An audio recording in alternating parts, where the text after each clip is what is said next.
more requires more. Woo! Good God. Touch your neighbor. This is my first time. Touch your neighbor and say, are you sure? Are you sure? You want more. You want more. Good God. Are you sure? I'm preaching up in here this morning. I don't know what done got over me. I don't know what it is. I feel something. I'm preaching like I need you to understand. You need to be sure if you want more. You need to be sure if you really want him. You need to be sure if you really want her. You need to be sure if you really want that promotion. You need to be sure if you really want to make that much a year. You need to be sure because there is an expectation connected to what you've been given. Jesus. I give with an expectation.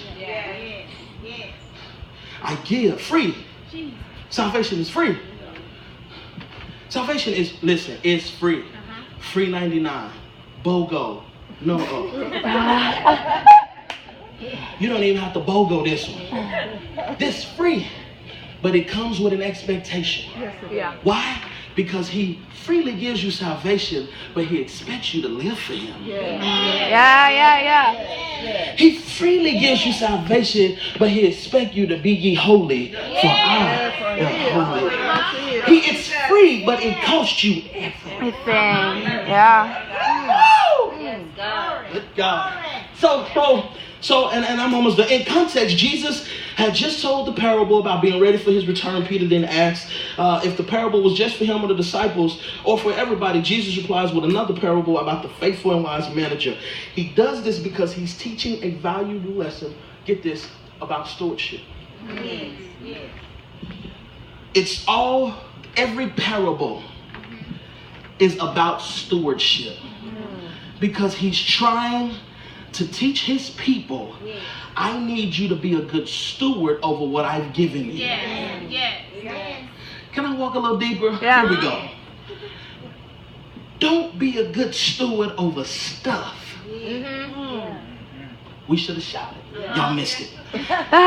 He never talks about being a good steward over stuff as much as he talks about being good stewards over you. That's good. Because it's never about the stuff. That's right.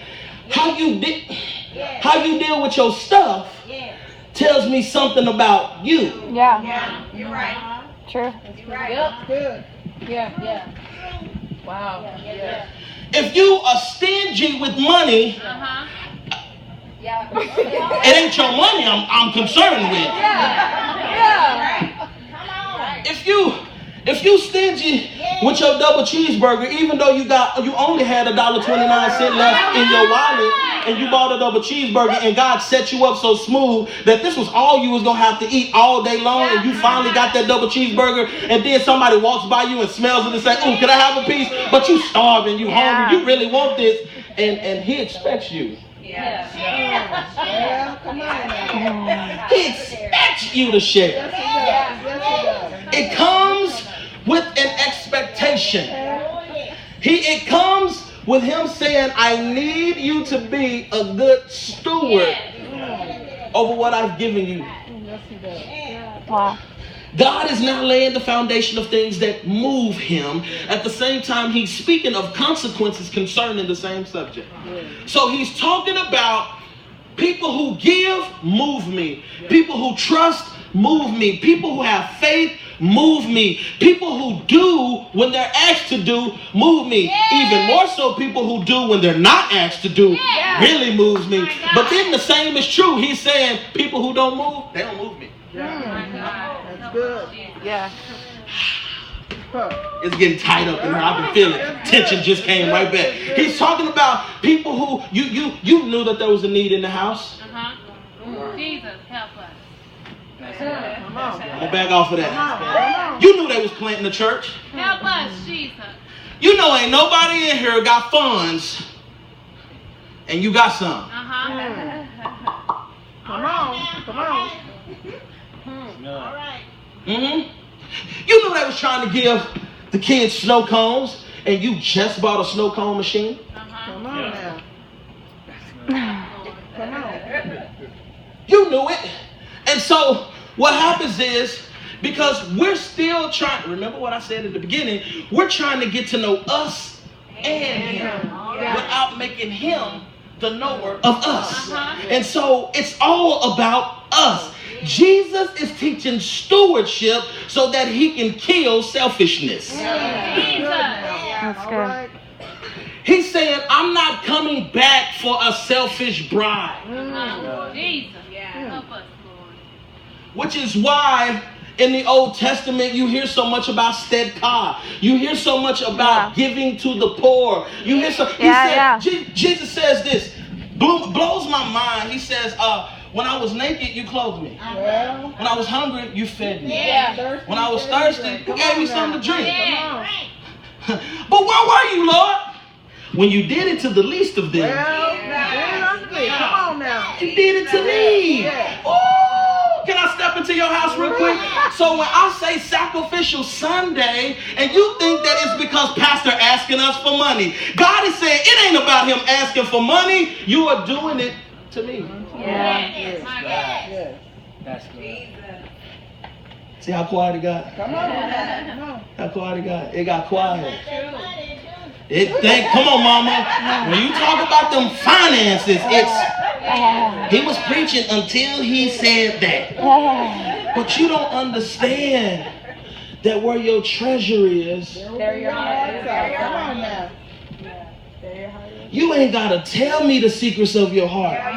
All I have to do is look. Come on. All I have to do is open up our account and be like, oh, okay, bet. Word? You don't have to say anything to God because God knows everything. Yes, he does. Yes, he does. So he gives you, and it comes with an expectation. This is ultimately a parable of responsibility. Understanding is that when God gives, we are supposed to give. Yes. And I find it strange. Y'all ready to run? Are y'all ready to run? Because I'm supposed to be done right here. I find it strange that it's Jesus teaching this parable. And he's teaching a parable, shut up, about stewardship. I find it amazing. That's one person that ran. There should be some more. I find it strange that it's Jesus teaching about stewardship. I find it strange, Jordan, that it's Jesus talking about selfishness. I find it strange that it's Jesus talking about responsibility. I find it strange it's Jesus talking about the relationship between the master and the servant, because he is all in one, the master and the servant. I find it strange that it's Jesus teaching this whole deal, because this is the goodness of Jesus, is he'll never take you through something he didn't have to go through himself. And so what he's saying is, I'm asking you to do what I had to do. I'm asking you to do what I'm about to have to do. Why? Because when he gives, we give. What do you mean? God gave him life and he required his life. That was good. I'm not asking you to do nothing that I ain't already. I know that's right. Come on now. Oh my God. I am a triune being. Triunity. Yes. I'm a triune being. I am three in one. I am all sufficient. Yes. I am all knowing. Yes, he I am is. all powerful. Yes, he is. I am everything. Yes. I am infinite. Yes. I'm this and that. I'm the author and the finisher. I am all, everything that you can imagine. I am everything that you want to be. I am. When you breathe, that was me. When you woke up, that was me. When you clocked in on that job, that was me. When you missed that car, that was me. When that car missed you, that was me. You remember when it was icing outside and it was sliding all over the place? You made it home. That was me. You remember when the flood came and it shut down Loop 12 and I was the one told you to take another route? That was me. You thought it was you with your smart self, with your all together self, but it was me. I was the one who kept you out of the hand of the enemy. He beat his last girlfriend, but he ain't touched you yet. That was me. I need you to know that I am everything. Yes. I'm me. Yes, I can never not be faithful to myself. Oh, my God.